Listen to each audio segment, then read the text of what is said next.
لما اهلك يبقوا مستنيين النتيجة على نار وانت اصلا بني ادم بيض.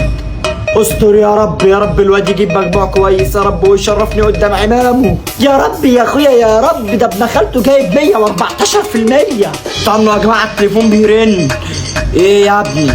ايه 99%؟ احلف بالله بتهزر.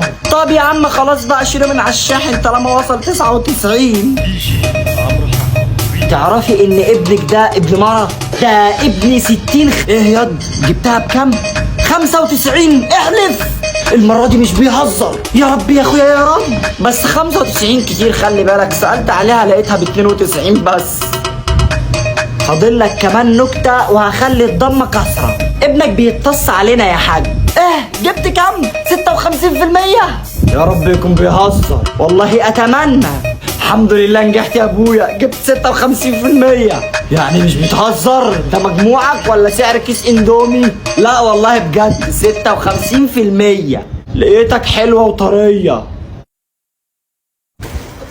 المرة دي مش يا ستي بس.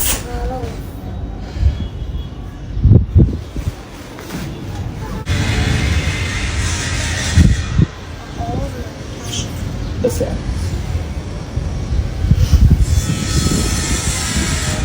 ألطم يا جدعان ألطم.